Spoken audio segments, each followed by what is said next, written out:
महोदय, मुझे social media handle पर एक बात बहुत अच्छी लगी। एक सज्जन ने इस बात को कहा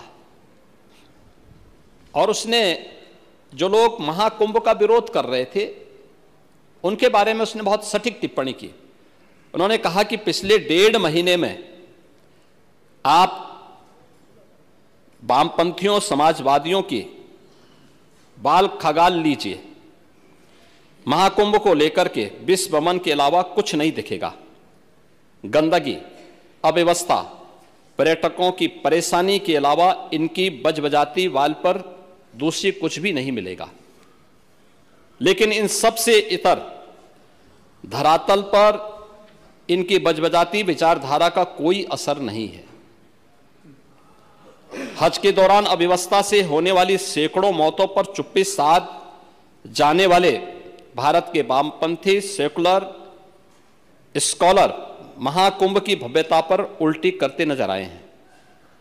हर बार इनकी कोशिश महाकुंभ को बदनाम करने और फेल करने की रही, लेकिन ऐसे तमाम लोगों की मंशा को दरकिनार करते हुए करोड़ों लोगों ने आस्था की डुबकी लगा करके इनके जले पर नमक छिड़कने का ही काम किया है।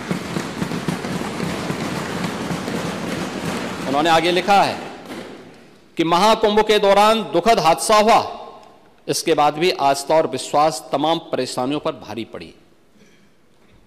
तीर्थयात्री समस्त परेशानियों और मुश्किलों का पहाड़ चढ़कर भी प्रयागराज महाकुंभ पहुंचे, वहां से स्नान कर खुशी खुशी वापस लौटे। रिश्तों के जटिल समीकरण का परिभाषा गढ़ता महाकुंभ अब समारोह की ओर है, लेकिन यहां से निकला संदेश हर सनातन के मन में अमिट छाप छोड़ गया है, जो वर्षों तक लोगों की बतकही और कहानियों में जीवंत रहेगा। हर तरफ अपनी मां और बुजुर्गों को महाकुंभ में अनाथ छोड़ देने वाले बेटे रहे हों, तो दूसरी तरफ अपनी सास को पीठ पर उठाकर कुंभ स्नान कराने वाली बहू भी रही है। लेकिन सनातन विरोधियों को नजर केवल गंदगी पर पड़ी। मैं अध्यक्ष महोदय वह चित्र लेके आया हूं। ये देखिए, एक बहू है, अपने सास को पीठ पर लाद करके जा रही है महाकुंभ स्नान करने के लिए।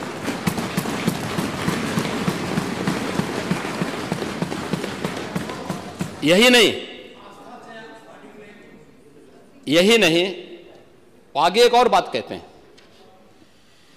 किसी ने सच कहा कि महाकुंभ में जिसने जो तलाशा उसको वह मिला। गिद्धों को केवल लाश मिली, सुअरों को गंदगी मिली,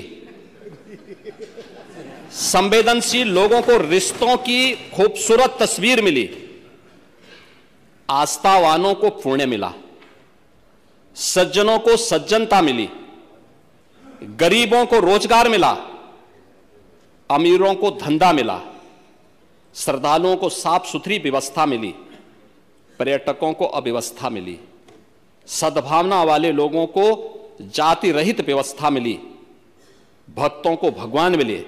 मतलब सबने अपने स्वभाव और चरित्र के अनुसार चीजों को देखा है। एक ही घाट पर सभी जाति वर्ग के तीर्थयात्री स्नानार्थी बिना किसी भेदभाव के नहाते रहे।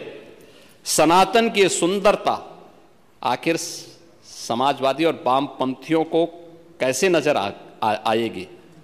लेकिन इनके द्वारा लगातार किए जाने वाले प्रश्न इनकी नियत को ही संदेह के दायरे में खड़ी करती है। महोदय, ये टिप्पणी अचानक नहीं है। ये टिप्पणी भारत की टिप्पणी है, भारत की भावनाओं की टिप्पणी है।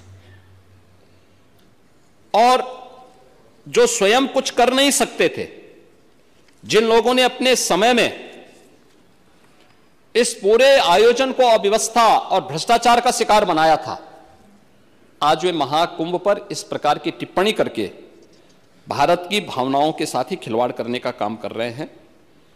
और मैं तो केवल इस बारे में एक बात कहना चाहूंगा कि महाकुंभ ने पूरी दुनिया को, भारत की सनातन एकता का संदेश देकर के एक भारत श्रेष्ठ भारत के प्रधानमंत्री मोदी जी के विजन को ही चरितार्थ करके दिखा दिया है कि विश्वास है तो पूरा भारत अपना सहयोग देने के लिए उतनी ही तत्परता के साथ खड़ा है जो महाकुंभ में दर्शन होता हुआ दिखाई दे रहा है।